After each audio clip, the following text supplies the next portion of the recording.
эң улуу күндөрдүн алдында турабыз. Афдолу айямид дүния, эң улуу күндөрдүн алдында турабыз. Амалдары Алла субханаху ва тааляга анын жолунда согушуудан дагы артык болгон күндөрдүн алдында турабыз. Урматтуу мусулман бир туугандар, бул күндөр хадистерде ачык айтылгандай Зулхиджа айынын 1-10 күндүгү. Тагыраак айтканыбызда, Курман айт күнүнө чейинки 9 күн. Бул күндөрдү Зулхиджа айынын 1-10 күндүгү деп айтабыз. Пайгамбарыбыз саллаллаху алейхи вассаламдын хадистеринде келгендей, урматтуу мусулман бир туугандар, бул күндөрдө аткарыла турган, бул күндөрдө жасала турган салих амалдар Аллах Таалага эң сүйкүмдүү амалдар болот. Сахихул Бухариде келет, пайгамбарыбыз саллаллаху алейхи вассалам айтат: "Ма мин айямин ал-амалу салиху фихинна ахаббу илаллахи мин хадихил айям." Яъни айямал ашр. Амалдары Аллах Таалага эң сүйкүмдүү болгон Зулхиджа айынын 1-10 күндүгүнөн өткөн башка күндөр жок деген. Башкача айтканда, ушул күндөрдө жасалган амалдар Аллах Таалага эң сүйкүмдүү амалдар болот деген. Ошондо сахабалар: "Валал джихаду я Расулаллах?" Аллах Тааланын жолунда жихад кылып согушуу дагы бул күндөрдөгү амалдардай сүйүктүү болбойбу деп сурашкан. Таң калышып, Аллахтын жолунда согушуу дагы кандай оор амал да? Согушуу Аллахтын жолунда. Ушул амал дагы бул күндөрдөгү амалдардай болбойбу деп сурашкан.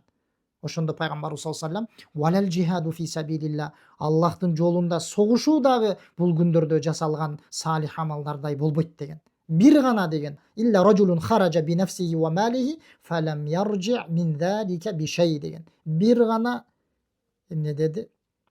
Кимде ким өзүнүн мал дүйнөсүн алып, өз жаны менен ошол согушка чыгып кетип, ал жактан өзү дагы, мал дүйнөсү дагы кайтып келбей турган болсо, ошол жакта кайтыш болуп, курман болуп, кайтыш болуп, ошол жактан кайтпай турган болсо, ушул амал гана деди.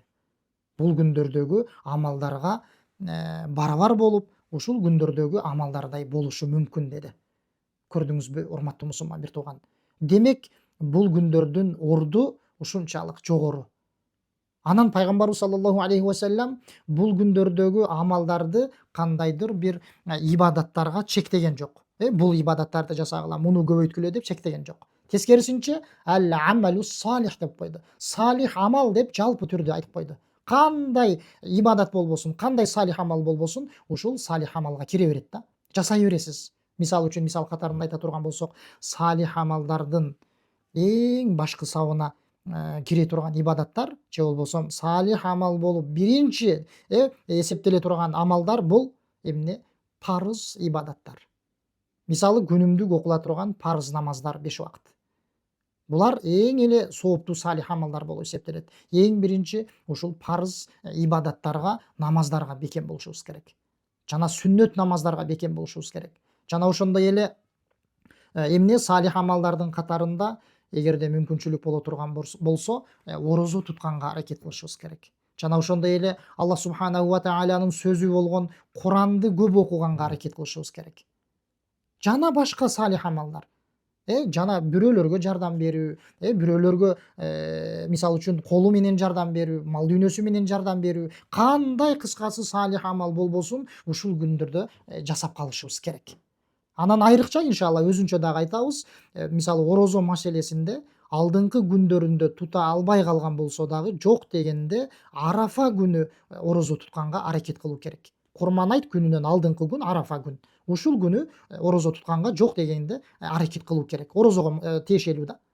Себеби бул күндөгү бир күндүк орозо 2 жылдык күнөөлөрдүн кечирилишине себеп болот. Хадисте келгендей. Ошондуктан, урматтуу мусулман бир туугандар, келиңиздер ушул Алла субханаху ва таалянын алдында амалдары эң сүйкүмдүү болгон күндөрдү пайдаланып калалы.